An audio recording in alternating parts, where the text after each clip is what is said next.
Hey, how you guys doing out there today? Thank you very much for checking out my content today. Appreciate it very much. Today we're going to be looking at an awesome sneaker. It's the Adidas ZX 9000, and I'm going to make a mess of that because I'm going to call it the ZX 4000 a lot, because I've looked at a ton of 4000s for the channel, but I've never looked at a 9000 before. So for me, this is actually a really great opportunity to look at a shoe I've never looked at before and look at a brand I've never looked at before. This is Eurocentric. We're talking centered in the middle of Europe. So anyone out there who's watching this content from the Americas or from Asia and places like that, maybe you don't know much about this sneaker because it's Adidas, and Adidas is very much a European brand, and also it's a tie-up with the collaboration with the End clothing brand, and again that's a very much European brand. So for me, great to learn about those things. Hopefully you'll learn about them too, and in the process of watching this video you get to see some of the details on a really cracking sneaker as we take a close-up look at the upcoming release of the Adidas ZX 9000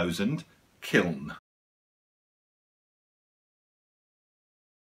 This is the Tokyo About 23 Sneaker Channel, Tokyo About 23 Sneaker Channel des. Mainichi Absurdo de, Mainichi Mite Kudasai. Every single day from Tokyo, Japan, I bring you content about upcoming sneaker releases, sneaker news and sneaker reviews. And today what we're looking at is a sneaker that's not dropping too far away. I think it's in about 3 days time. I thought it was May the 23rd. And the only place I've been able to find this dropping is on the End website in a raffle itself. And they're fairly, I think they're fairly cheap for a really nice sneaker. I think it's 110 euros. I don't know my conversion rates for euros to dollars to pounds and all that kind of stuff, but I do know we're not talking Yeezy prices here.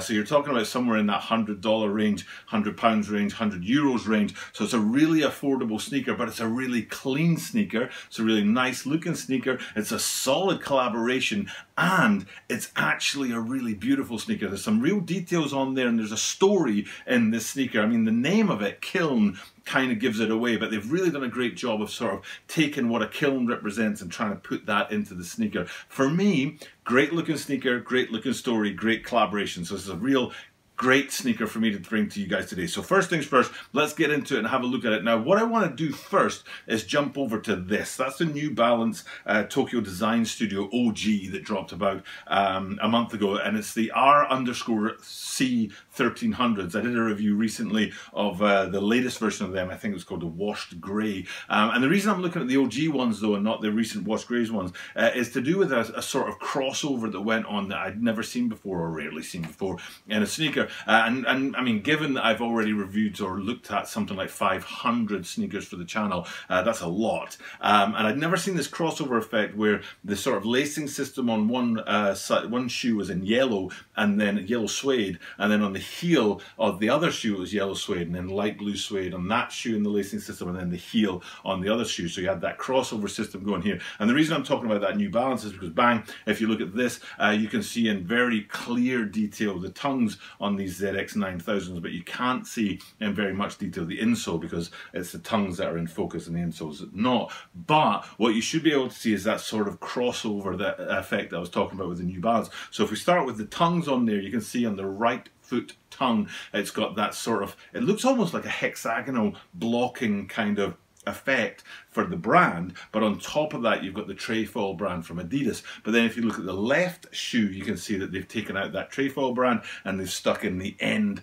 brand that goes with the company they're collaborating with. And then there's that switch over across diagonally across to the insole of the other shoe, and I kind of like that. I think it's a neat motif, and I always talk about this at my channel about the small details on a sneaker that really bring it to life for me, and especially makes me trust the brand because they're putting in a bit of extra time, a bit of extra effort, and a bit of extra money to actually bring us a nice looking sneaker instead of just trying to do this at the lowest possible cost and grab the biggest possible profit margin. So I like it when you get little details like that, and that crossover from the tongues to the insoles is my point number one.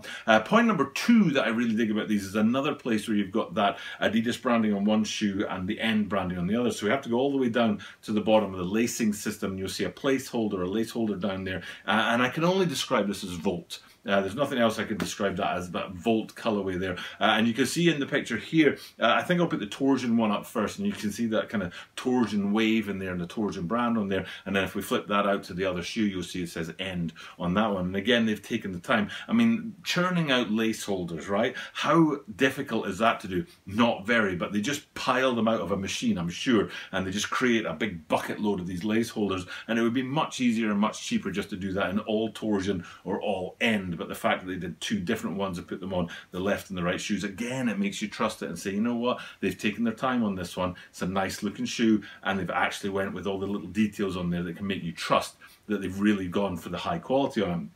Speaking of high quality, let's pan out and look at the... Whoa, my iPad just fell off the stand there, which has never happened before. So glad it wasn't the camera. But let's pan out and look at the whole shoe. Actually, before we do that, I'm sure we're okay. But there have been something like 6 or 7 earthquakes here today. They won't be in the news because we're talking about like magnitude 4 or 5, and it would take something like magnitude 7 or 8 before it hit the news.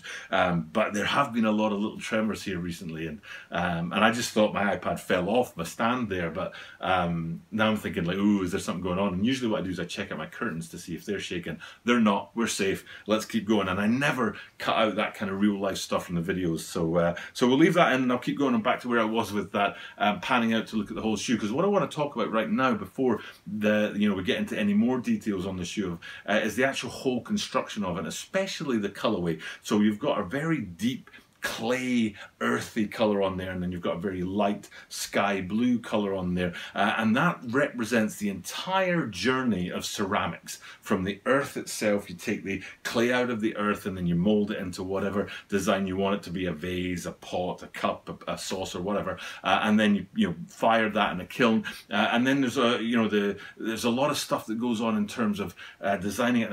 Is it lacquer? I don't think it's lacquer they call it. I know a little bit about this, but not enough to be able to describe it. But to get that glaze on there on the whatever it is you've created, and then you put design on the top of that. So the brown represents the clay and the very start of that process, and then the light blue represents the finished product and this clean, beautiful, like light finished product. And I really like the fact that there's that kind of narrative start to finish, and that's why it's called the kiln. But there are some other places in the shoe that I want to really dig into and go deeper on, and there's one particular place on it that I don't know, but I think I'm sure about, and I wish they'd given us a better view of. Now, the first thing I want to do is I want to flip them around and look at the medial side, because the medial side is very simple compared to the lateral side. That kind of surprised me. Usually Adidas go with their 3-stripe branding on both sides, the medial and the lateral sides of the shoes, but in the case of these guys down that medial side, you can see it's a much simpler design, but there's a big sort of square of, I think it's suede in there, and it's a lighter color than